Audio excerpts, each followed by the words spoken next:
Hello there and welcome back to the Net Report. Chris here, and we are already 2 weeks through free agency, and throughout that time we have seen a ton of signing/moves that really has changed the landscape and title picture of the 2026 NBA season. So today I am here to share with you my biggest winners of free agency, and some of these moves even have the potential to make a few teams real title contenders as soon as this year. The first and probably biggest winner of free agency I have is the Denver Nuggets. This was a team coming off an incredible battle in the second round of the playoffs, just falling short to the eventual champion OKC Thunder in 7.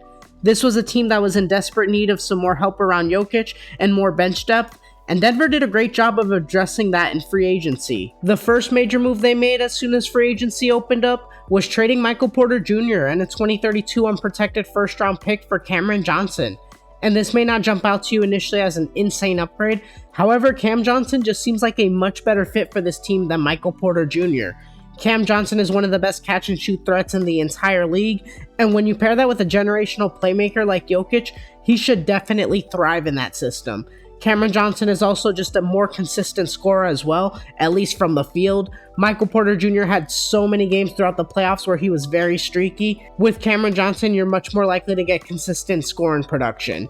He shot 39% from 3 last year on high usage with the Nets, and I only expect that to go up with Jokic as a playmaker.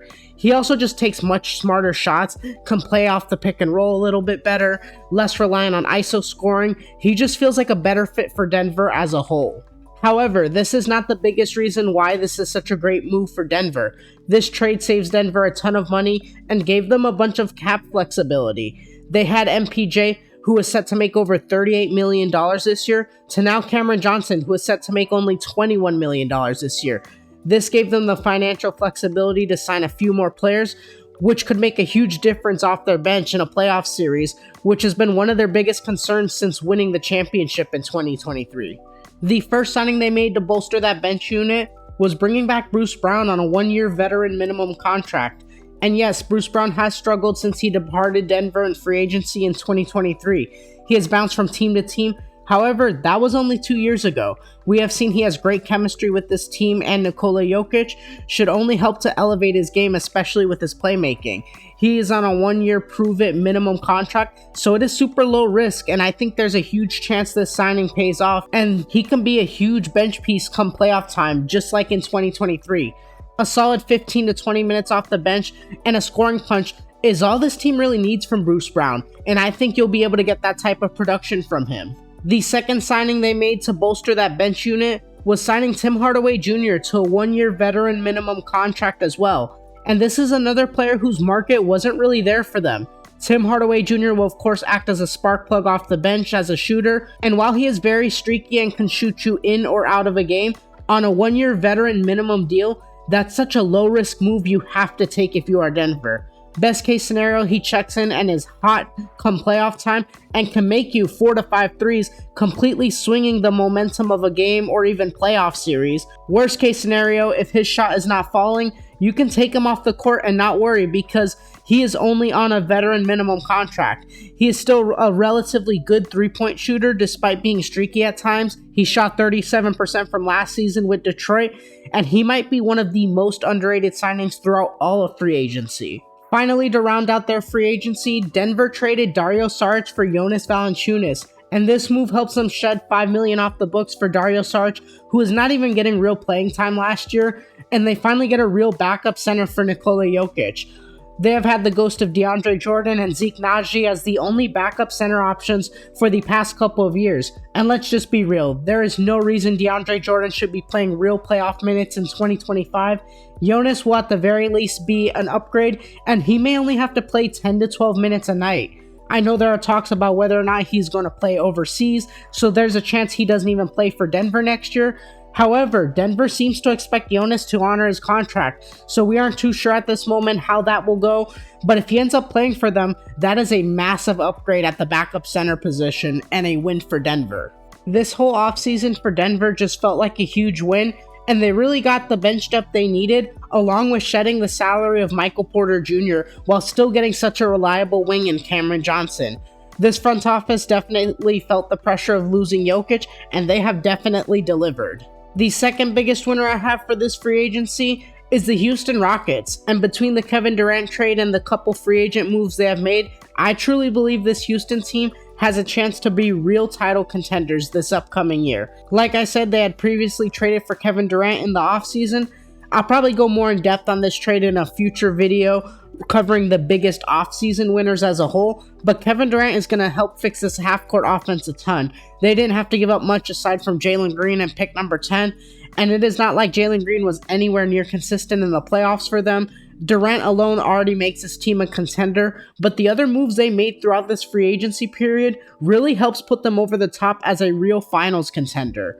They first signed Dorian Finney-Smith with their mid-level exception, 4 years, $52 million contract, which honestly is such great value for a 3-and-D defensive wing like Dorian Finney-Smith, and those are not easy to come by. He will be a huge addition to this bench, and is one guy I can even see starting at times due to injuries or certain different matchups. Smith definitely gives Houston a lot more defensive versatility. He can guard multiple positions. He's just the perfect piece to add to this Houston team looking to take that next step towards contention.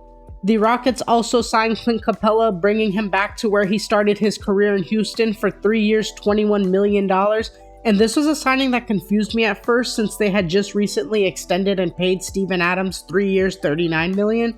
But Houston really started running a lot of these double big lineups with two centers towards the end of the season with Steven Adams and Sengun. So it would not surprise me if this Clint Capella signing is to try and experiment with more of these double big lineups, especially in the playoffs.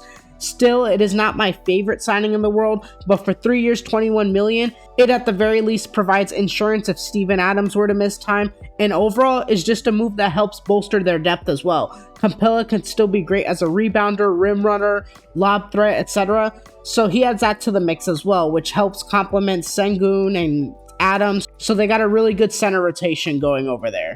Overall, these signings, along with of course adding Kevin Durant, really gives Houston a chance to go from a young team who got bounced in the first round to true title contenders, so I would definitely consider them huge winners this free agency period. Finally, the last team I have on here as big winners of free agency is the Atlanta Hawks. Similar to the Houston Rockets, they made a huge trade before free agency. They traded for Kristaps Porzingis and really did not have to give up much for him, only giving up Georges Niang and Terrence Mann. Porzingis seems to be a great low-risk gamble who should pair with the roster nicely. He will be a great interior presence, he can shoot from all three levels, and even after a pretty disastrous playoffs due to the mystery illness he had, if Porzingis bounces back to even 80 or 90% of his former self, he will be a great addition for little to no cost. He should pair well next to Onyeka Okongwu as well, and I could even see them running occasional lineups with the both of them together, which would be very interesting. After that trade, the Hawks still had a great free agent haul, really revitalizing their bench. They first signed Nickeil Alexander-Walker to a 4-year, $60 million contract to back up Trae Young, and while this may seem like a lot of money at first, this is probably the perfect combo guard to have behind Trae Young. He can play both guard positions, he's a great point of attack defender, he can shoot threes. Nickeil has a lot he can bring to this team off the bench, and surrounding Trae Young with another good defender who can score and create for himself and others is a huge addition. They also signed Luke Kennard to another 1-year, $11 million contract, and this just adds another sniper to the team off the bench. He has shot above 40% from 3 over the past 5 years, and is just another great bench piece this Atlanta Hawks team has now added to their rotation.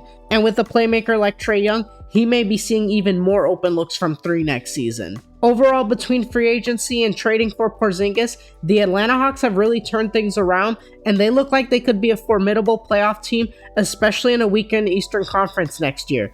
This team definitely has a chance to take a big leap this upcoming season, and they come out of this free agency and offseason as huge winners.